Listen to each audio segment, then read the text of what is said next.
Bonjour frères et sœurs, bien-aimés, que enfin je peux voir.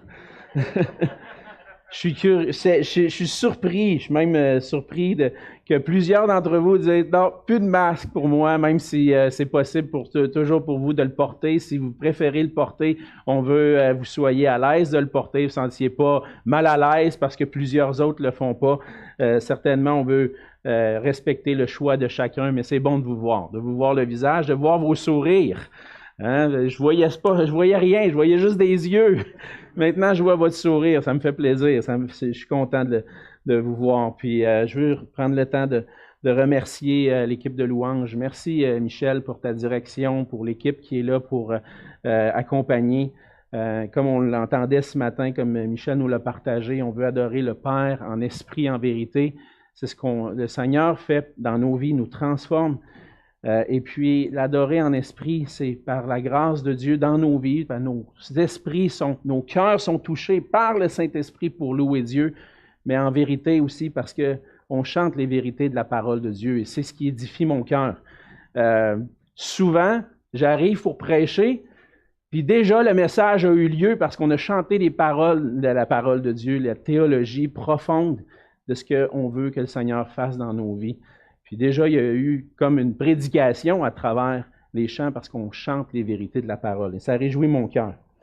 Ce matin, on va continuer comme on a notre bonne habitude depuis presque 2 ans. On arrive vers la fin de l'Évangile de Luc, mais on continue. On est rendu dans Luc au chapitre 19 ce matin. On avance tranquillement, mais en même temps, on a fait le choix d'y aller tranquillement aussi, de ne pas aller rapidement parce que on trouve dans l'Évangile de Luc les paroles de Jésus. Et les paroles de Jésus, je pense que c'est nécessaire parfois de ne pas aller trop vite, de s'arrêter puis d'écouter qu'est-ce que Jésus veut nous dire. Et ce matin, dans Luc chapitre 19, on va lire ensemble les versets 1 à 10. Donc, Luc 19, versets 1 à 10. La parole de Dieu dit ceci. Jésus étant entré dans Jéricho, traversait la ville. Et voici un homme riche, appelé Zachée, chef des publicains, cherchait à voir qui était Jésus, mais il ne pouvait y parvenir à cause de la foule, car il était de petite taille. Il courut en avant et monta sur un sycomore pour le voir, parce qu'il devait passer par là. Lorsque Jésus fut arrivé à cet endroit, il leva les yeux et lui dit, « Zachée, hâte-toi de descendre, car il faut que je demeure aujourd'hui dans ta maison. » Zachée se hâta de descendre et le reçut avec joie. Voyant cela, tous murmuraient et disaient, « Il est allé loger chez un homme pécheur. » Mais Zachée, se tenant devant le Seigneur, lui dit, « Voici, Seigneur, je donne aux pauvres la moitié de mes biens. Et si j'ai fait tort de quelque chose à quelqu'un, je lui rends le quadruple. » Jésus lui dit, « Le salut est entré aujourd'hui dans cette maison, parce que celui-ci est aussi un fils d'Abraham. Car le Fils de l'homme est venu chercher et sauver ce qui était perdu. » On va se courber ensemble dans un mot de prière. Prions. Oui, Seigneur notre Dieu, c'est une grâce que nous avons de pouvoir être réunis ensemble, encore une fois ce matin, d'être réunis devant toi, d'être réunis dans ce lieu, Seigneur, où tu habites par ton esprit et où, Seigneur, on goûte ta présence parce qu'on est ensemble et ensemble, là où sont rassemblés tes enfants, Seigneur, tu habites au milieu d'eux.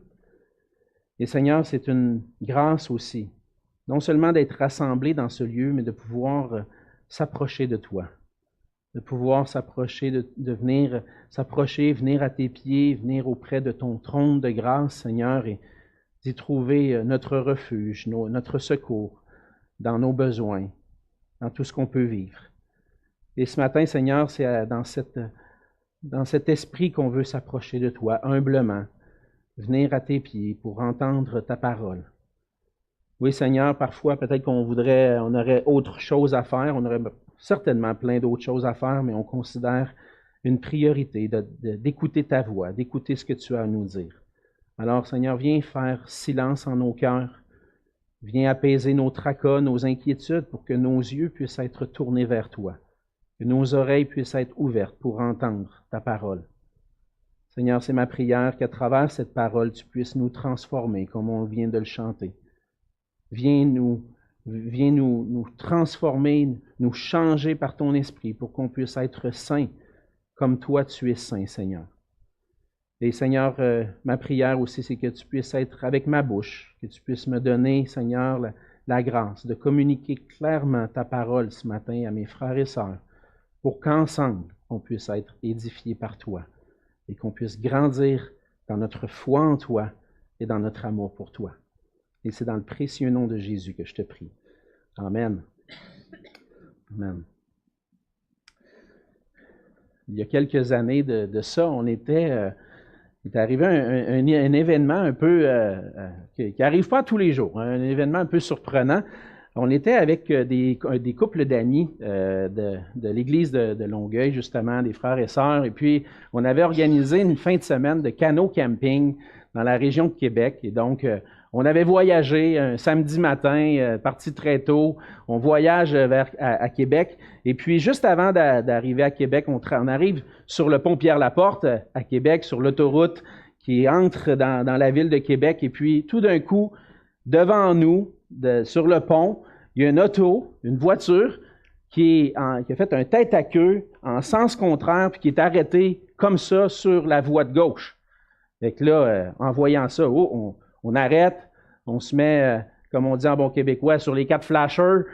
Puis là, on dit, on va aller voir qu'est-ce qui se passe. Puis on était plusieurs autos, fait qu'on a comme un peu, pas bloqué la circulation, mais quand même, essayer de faire ça de façon sécuritaire pour aller voir la personne. Et puis, lorsqu'on ouvre la portière, la personne, c'est une jeune dame en état de choc. Elle n'a pas de l'air d'avoir perdu ses repères et tout ça. Puis là, on se dit, ben on va appeler les secours parce que là, elle est à l'envers sur l'autoroute. Et puis, donc, on appelle les secours et puis, finalement, les secours envoient une auto de police qui vient pour parler avec la dame, puis envoie aussi une ambulance et tout ça. Et puis, mais ça nous a surpris. Ça surprend, tu es sur l'autoroute, puis boum, t'arrêtes, puis là, tu vois ça. On réagit vite, on veut porter secours à la personne. C'est une loi, il y a des lois dans notre société qui nous obligent à venir porter secours aux gens qui sont en détresse. Si on voit quelqu'un qui est en train de, par exemple, en vélo, se fait heurter par une voiture, on est témoin de ça, ça fait partie des lois de s'arrêter pour porter secours aux personnes. On appelle ça la loi du bon samaritain. Hein? On voit même ça dans les Écritures, le bon samaritain. Mais de voir quelqu'un en détresse, d'aller vers lui porter secours, ça fait partie de notre société. C'est pour cette raison-là qu'on a les services d'urgence, le 911. Puis, certainement, si on vivait, nous, une situation urgente, on aimerait ça que les gens s'arrêtent pour nous regarder ce qu'on a, nous venir à notre secours.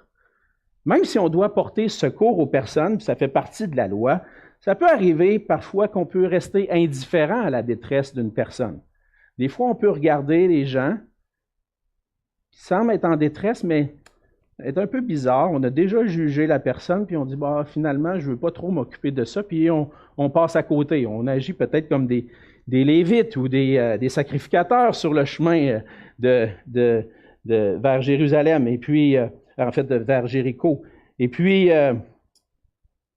ça peut nous arriver, parfois, de ne pas vouloir porter secours parce que ça ne nous tente pas. On ne veut pas venir là. Mais dans le passage de ce matin, le Seigneur Jésus vient porter secours peut-être à quelqu'un qui n'attirait pas nécessairement l'attention des gens ou vers qui les gens ne voudraient pas se tourner pour porter secours. Jésus est en route vers Jérusalem. On le sait, depuis le chapitre 9, on voit que Jésus est en route vers Jérusalem. J'arrête pas de le répéter à chaque semaine, mais on va arriver à Jérusalem bientôt. J'espère que vous allez être heureux. Bientôt, on arrive à Jérusalem dans 2 messages, dans une couple de semaines. On va être rendu à Jérusalem, puis on va voir qu'est-ce qui se passe à Jérusalem. Mais dans sa route vers Jérusalem, Jésus annonce qu'il vient pour souffrir et pour mourir, pour accomplir le salut des hommes. Et pendant son ministère, Jésus, on l'a vu, il rencontre des foules, rencontre des gens, il enseigne sur le royaume de Dieu, guérit des malades, prépare ses disciples à ce qui s'en vient. Et tout au long de son ministère, Jésus est en train d'accomplir une mission. Et cette mission, on l'a mentionné plusieurs fois tout au long de notre série dans Luc. Et on arrive à ce passage-là dans Luc 19 au verset 10. Que Jésus, le Fils de l'homme, est venu chercher et sauver ce qui était perdu. Et dans sa rencontre avec Zachée, l'attitude de Jésus par rapport à Zachée va provoquer différentes réactions. Jésus a une attitude envers Zachée qui fait poser des questions à certains et va provoquer d'autres réponses. Et en réponse à une des réactions en particulier, Jésus va dire clairement le but de sa mission en venant sur la terre. Et dans ce passage, Luc, l'auteur de l'Évangile, veut nous aider à saisir et comprendre que Jésus est le roi, le Messie, qui est venu pour chercher et sauver des pécheurs perdus. Et on voit dans le passage trois éléments importants de la mission de Jésus sur la terre, de ce qu'il est venu accomplir, de son objectif lorsqu'il est venu sur la terre. Premièrement, on voit dans les versets 1 à 5 que Jésus est venu pour chercher des pécheurs perdus. En route vers Jérusalem, Jésus arrive maintenant à Jéricho. On a vu précédemment, il y a 2 semaines, entre autres, que Jésus était en route et il approchait de Jéricho lorsqu'il a guéri l'aveugle. Là, il arrive à Jéricho, est en train de traverser la ville. Jéricho était situé environ, dans le fond, la Jéricho du Nouveau Testament, environ 15 kilomètres au nord de la mer Morte et à environ 40 kilomètres de Jérusalem. Donc, Jésus s'approche de Jérusalem. Il arrive. Et la Jérusalem de cette époque-là, c'était une ville qui servait de point de contact, d'entrepôt pour le commerce entre l'Est et l'Ouest. Donc, il y avait beaucoup de transactions financières qui se passaient à cet endroit-là. Et on voit que Zachée est un homme riche, un collecteur d'impôts, probablement un chef, même la parole nous dit que c'était un chef des publicains, un chef des collecteurs d'impôts, qui probablement ramassait les impôts collectés dans la région, étant donné que c'était un très grand centre de commerce. Le récit de Luc implique, on le voit dans tous les passages, puis je veux porter à votre attention, dans plusieurs passages, Luc veut nous montrer des personnes ou des groupes qui vont intervenir. Évidemment, dans plusieurs des récits qui nous sont racontés, le personnage principal, c'est Jésus. C'est lui qui a l'objectif principal, le spotlight, celui qui a le projecteur sur lui, c'est Jésus. Ce qu'on veut retenir ce matin, c'est qu'est-ce que Luc nous dit par rapport à Jésus. Mais il y a d'autres choses qui se passent aussi en même temps. Il y a d'autres personnes qui interviennent. On voit que Jésus, il y a des gens qui le suivent. Puis on voit que souvent dans ceux qui le suivent, puis ceux qui cherchent à le connaître, il y a une personne qui va ressortir. Et ce matin, je pense que Luc nous met le projecteur sur Jésus, mais nous montre aussi Zachée et la foule. Et on va regarder, je veux que vous gardiez ça en tête, parce que ça va nous amener à un endroit. Quelle est ta réaction par rapport à Jésus? Au travers des différentes occasions, Luc veut souligner ces réactions-là. Les différentes réactions par rapport à Jésus. Il nous présente Jésus comme le Christ, le Sauveur qui est venu accomplir le plan de salut pour les hommes.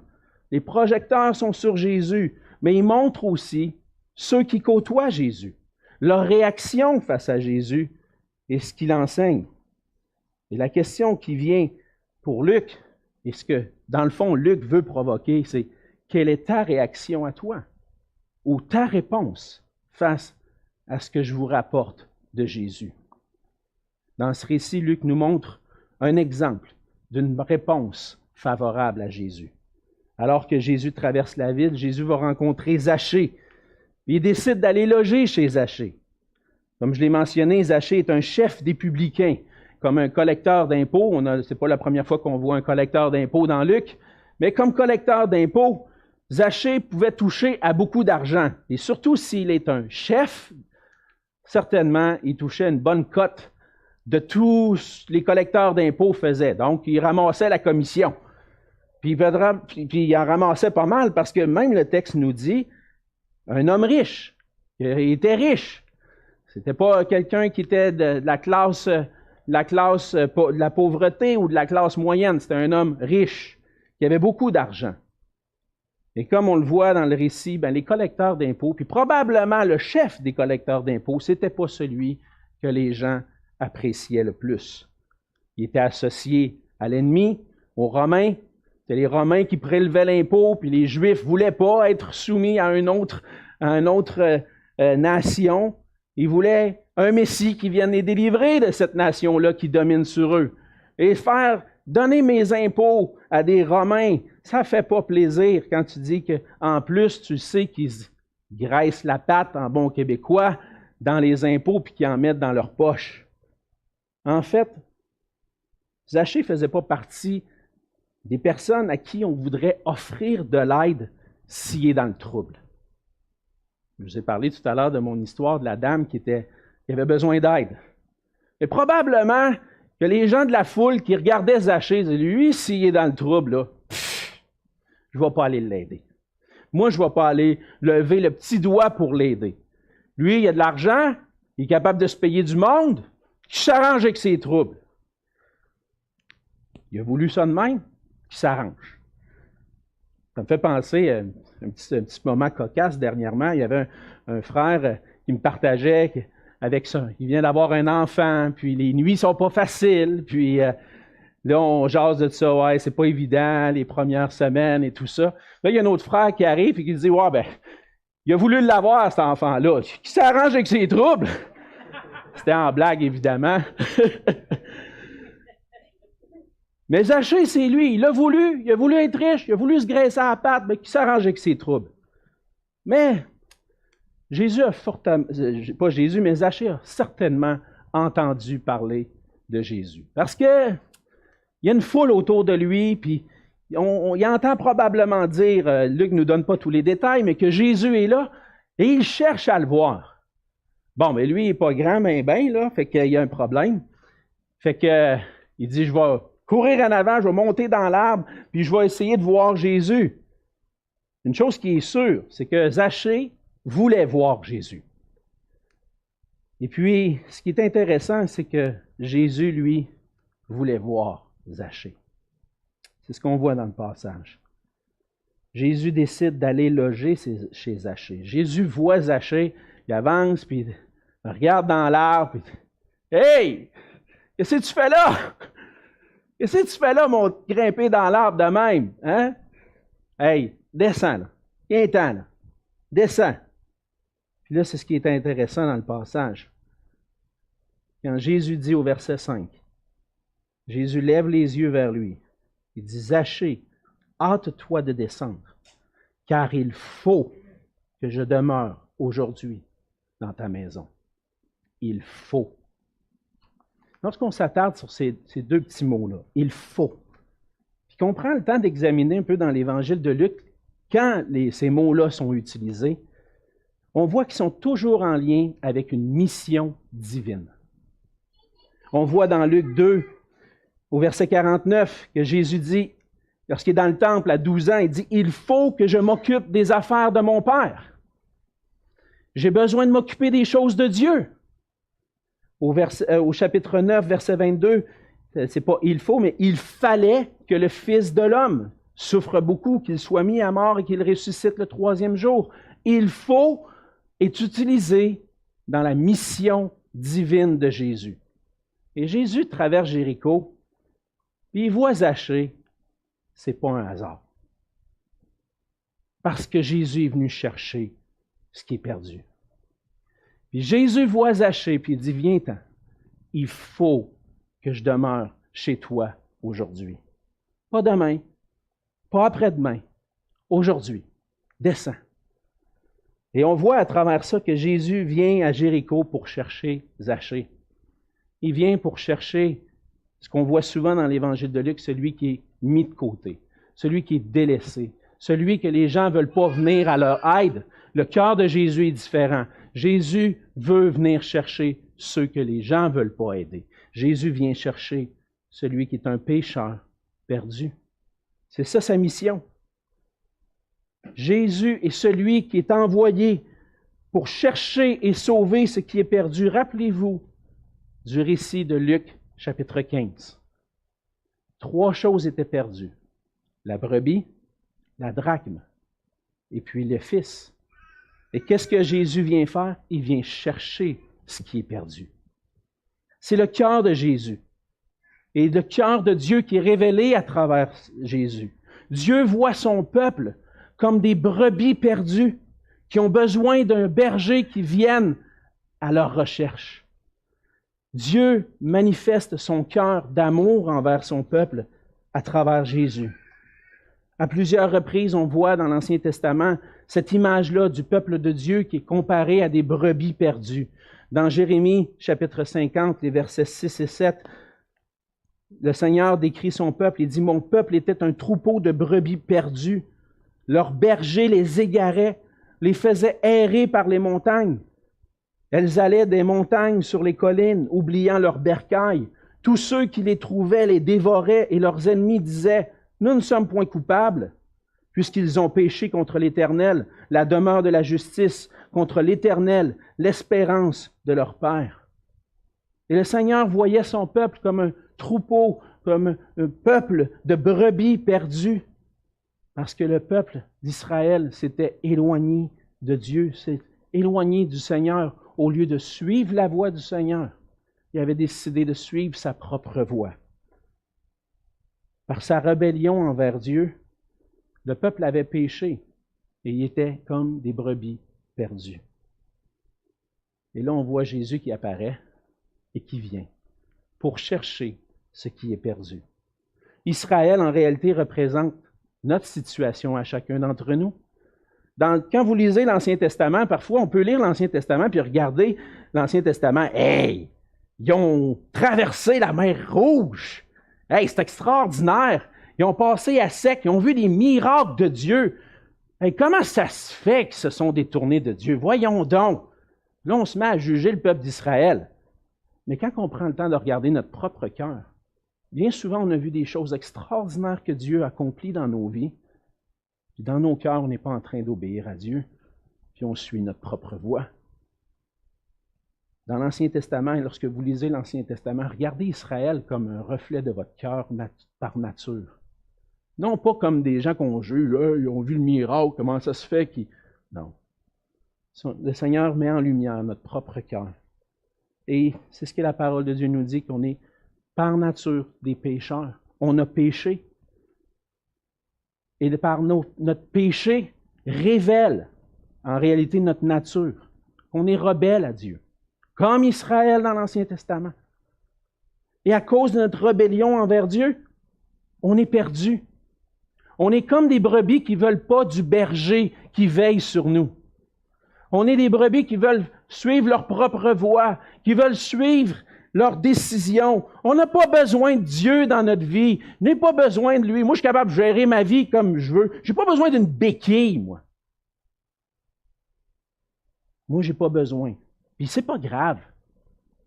Si Dieu dit quelque chose, puis je fais le contraire. C'est pas grave si puis je fais le contraire. C'est pas grave si je mens un petit mensonge. C'est pas grave. Moi, je pense, c'est pas grave si c'est en autant que, je fasse pas trop de mal. Mais c'est pas bien grave non plus si je lui vole un peu d'argent.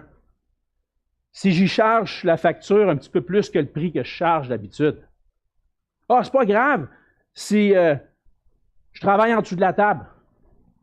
De toute façon, tout le monde fait ça. Tout le monde le fait. Pas bien grave. Mais c'est ça. On est des brebis aveugles.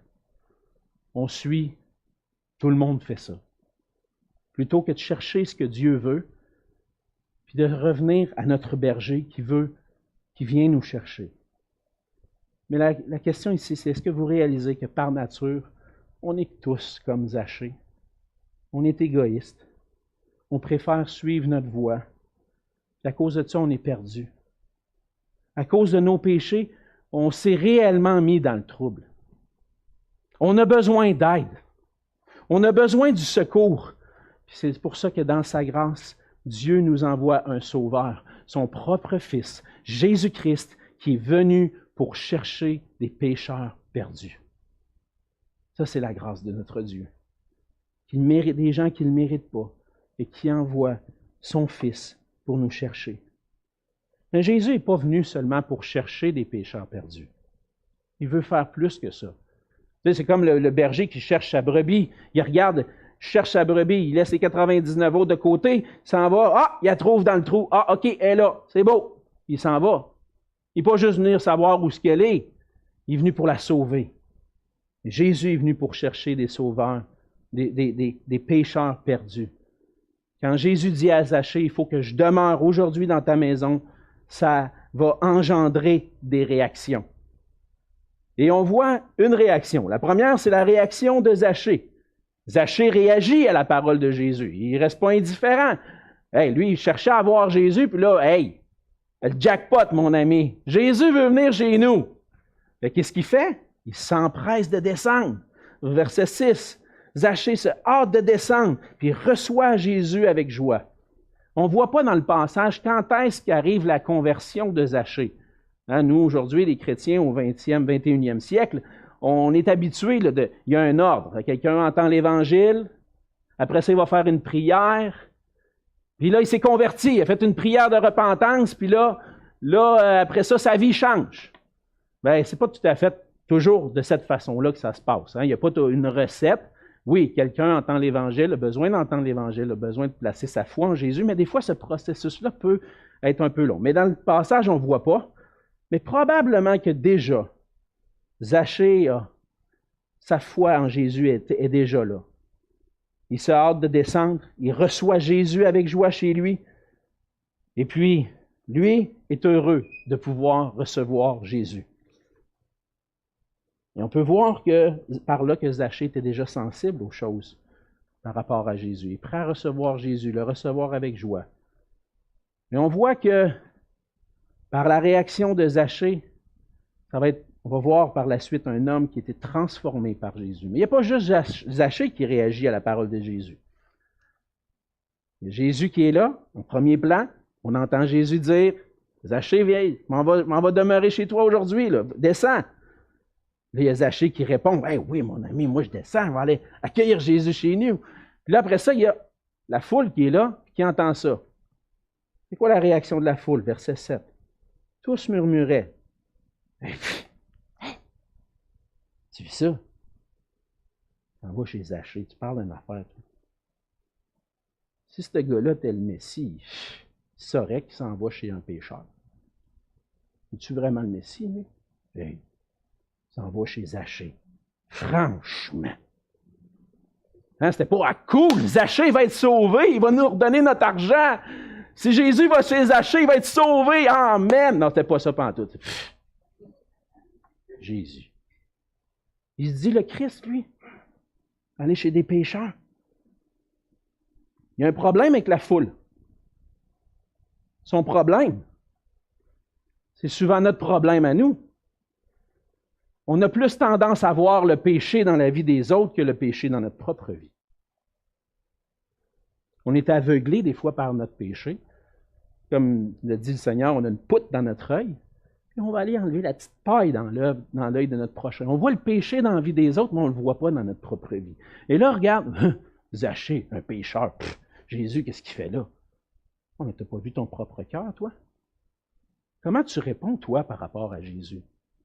Quand Jésus dit qu'il est le Messie, qu'il est le chemin, la vérité, la vie, qui annonce qu'il est venu pour chercher et sauver ce qui est perdu, qui annonce le royaume de Dieu, comment tu réagis, toi, par rapport à Jésus? Tu es un pécheur comme un autre. Tu es prompt à juger, mais lent à juger ton propre cœur. Puis bien souvent, même des fois comme chrétien, des fois on écoute la parole de Jésus, puis on n'écoute pas vraiment pour nous, on écoute pour l'autre. On écoute un message un dimanche matin, « Hey, ça c'est bon pour lui, là. Hey, ça c'est bon. Ah oui, lui, il a besoin de ça, lui, à matin. » Peut-être c'est toi qui en as besoin. Et je suis pas mal certain que c'est toi qui en as besoin. On est facile à dire, regarde l'autre, Puis lui, il devrait faire ci, il devrait faire ça. Il devrait écouter ce que le pasteur dit, lui. Puis toi, qu'est-ce que tu fais? On est comme la foule. Par nature, on est comme la foule. On voit le péché dans la vie des autres, on ne voit pas notre péché. Mais ce que Jésus va mettre en lumière, c'est qu'on est des pécheurs, nous aussi. Puis que c'est pour ça qu'il est venu sur la terre. La mission de Jésus, c'est venir sauver des pécheurs perdus. Jésus est venu accomplir ce qui était impossible. On l'a vu il y a quelques semaines avec notre frère Pierre. Dans Luc 18, on voit l'histoire d'un jeune homme riche. Que Jésus approche, puis lui présente l'Évangile, puis lui dit, voici ce que faut que tu fasses. Tu veux hériter de la vie éternelle, vas-y mon ami. Vends tout ce que tu as, là. Puis viens, suis-moi. Reconnais qui je suis. En réalité, c'est ça que le Seigneur est en train de dire. Là, après ça, il dit, le jeune homme part tout triste. Il avait beaucoup d'argent. Là, les disciples posent la question, mais qui peut être sauvé? Le Seigneur, il dit, c'est dur, difficile pour un riche d'entrer dans le royaume de Dieu. C'est plus facile pour un chameau de passer par le trou d'une aiguille qu'à un riche d'entrer dans le royaume de Dieu. Le jeune homme riche, il n'a pas voulu, lui, tout abandonner pour suivre Christ. Mais c'est impossible à Dieu de sauver un riche. Mais Jésus vient et puis il sauve Zachée. Il montre sa puissance. Il montre qu'il est le Dieu tout-puissant qui vient sur la terre pour chercher et sauver même celui qui nous paraît impossible de lui venir en aide. Jésus lui vient en aide. Jésus n'est pas seulement venu chercher Zachée, il est venu le sauver. C'est ce qu'on va voir dans le reste du passage. Jésus va dire, le salut est entré dans cette maison. Zachée a été sauvé. Mais Jésus est venu pour nous sauver. Puis comme la foule, on peut ne pas se voir comme pécheur. Mais si tu ne te vois pas comme pécheur, tu ne peux pas être sauvé par Jésus. Dans Luc 5, au verset 32, Jésus dit, « Je ne suis pas venu appeler à la repentance des justes, mais des pécheurs. » C'est pour Zachée, des gens comme Zachée que Jésus est venu. Pas pour ceux qui se pensent bons, pas pour ceux qui se disent, « Regarde, lui, c'est un pécheur, moi, bon gars. » Non, Jésus est venu pour celui qui reconnaît qu'il est un pécheur. Pour connaître le salut de Dieu, on a besoin de reconnaître qu'est-ce qu'on est réellement. Reconnaître qu'on est des pécheurs perdus. Puis reconnaître qui est réellement Jésus. Parce que c'est pour nous, pauvres pécheurs, que Jésus est venu. Jésus est venu et on va voir qu'il se rend à Jérusalem, il va mourir sur la croix. Il va ressusciter pour qu'on puisse avoir la vie éternelle. Il est mort à la croix pour nos péchés. Il a reçu sur lui le châtiment que nous méritions. Il a reçu la mort à cause du péché. Lui qui était parfait a reçu la mort.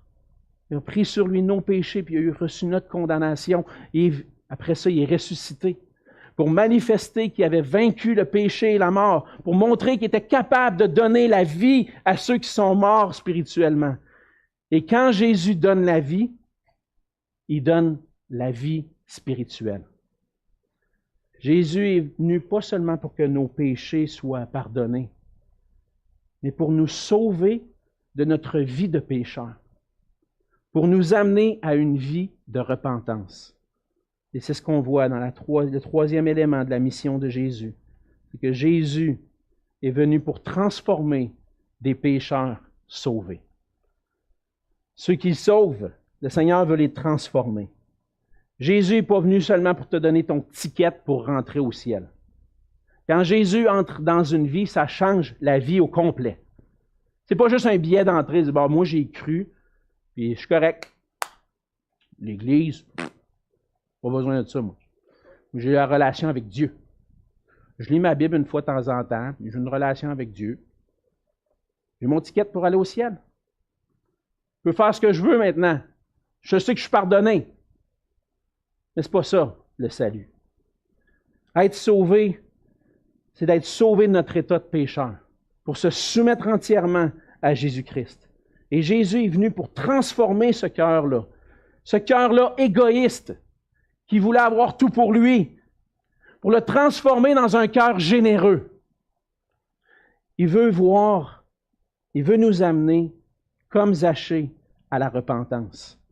La foule avait beau dire ce qu'elle voulait. Hey, regarde Jésus qui rentre chez Zachée. Zachée, lui, est content, il est heureux, parce qu'il est en train de goûter au salut de Dieu. Puis on voit que Zachée n'a pas juste fait une prière de repentance. Sa vie a changé. Il dit au verset 8, il dit, « Voici, Seigneur. » Hein? Il appelle Jésus Seigneur. Il a reconnu qui est Jésus. Il dit, « Seigneur, je réalise que j'ai mal agi dans le passé. Je n'ai pas agi selon ta parole. J'ai mis de l'argent dans mes poches. Je suis devenu riche en me graissant à pattes dans les impôts du monde. Et regarde là, tu viens d'entrer dans ma vie, tu es entré dans ma maison, tu viens d'entrer dans ma vie, ça m'a changé. Maintenant, là, la moitié de mes biens, je donne tout ça aux pauvres. Je vais bénir les gens autour de moi avec mon argent. Puis si j'ai fait du tort à quelqu'un, ben je vais lui donner le quadruple. Je vais aller au-delà de ce que la loi demande. La loi demandait de donner un cinquième, 20% de plus. Si tu as volé quelqu'un, tu lui remets avec 20%. Dédommagement.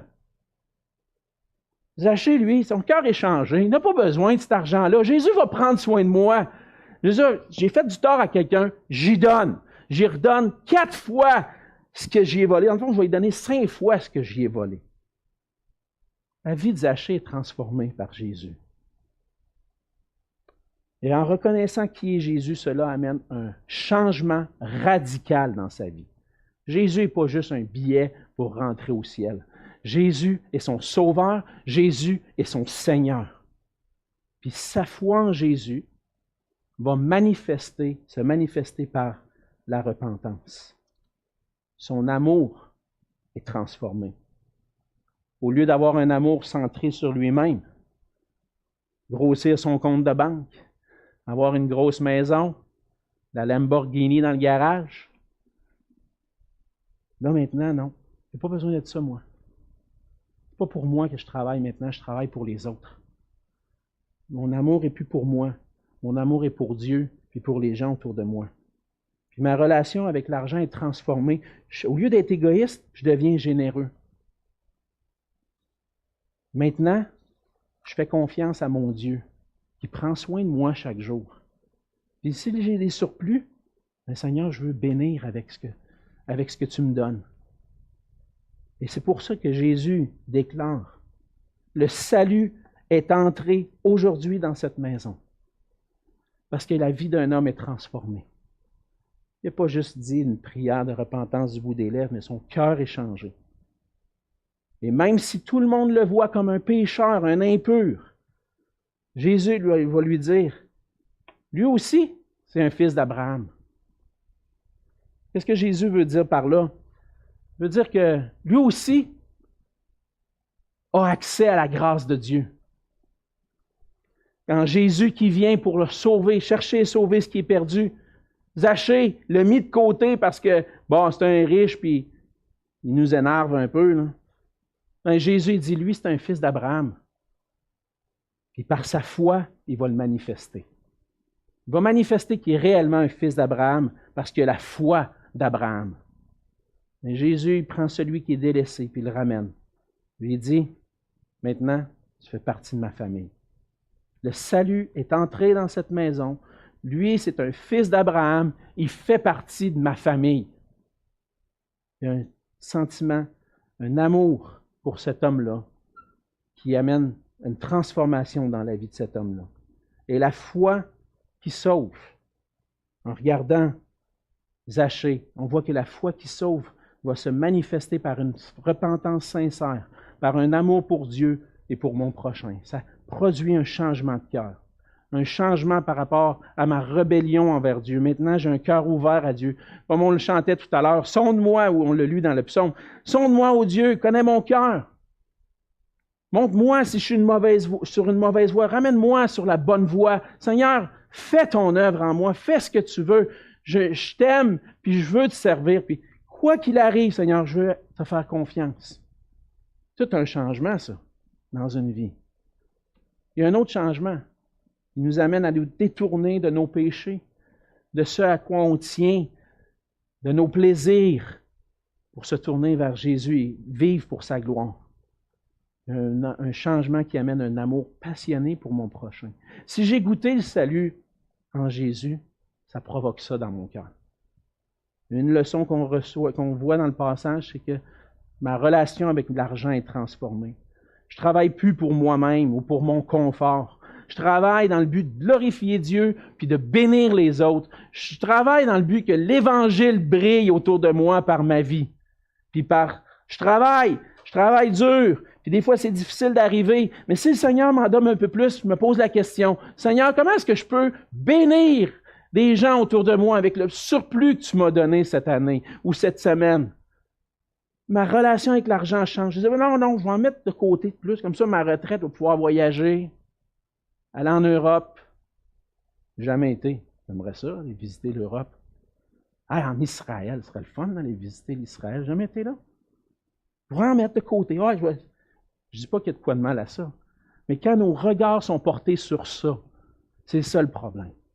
Mais quand nos regards sont portés vers les autres et dire, je veux bénir, c'est là qu'on manifeste une vie transformée par Jésus.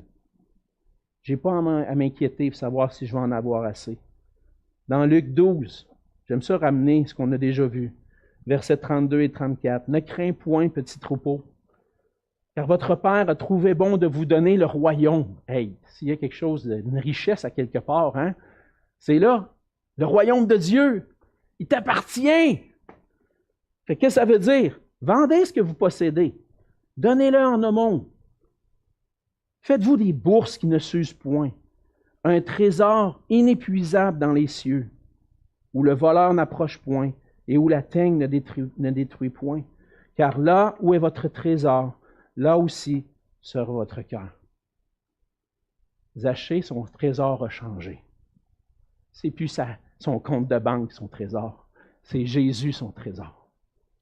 Puis ça transforme une vie. Est-ce que Jésus est ton trésor? Est-ce que ta vie a été transformée par le Seigneur Jésus? Parce que Jésus, c'est ça sa mission.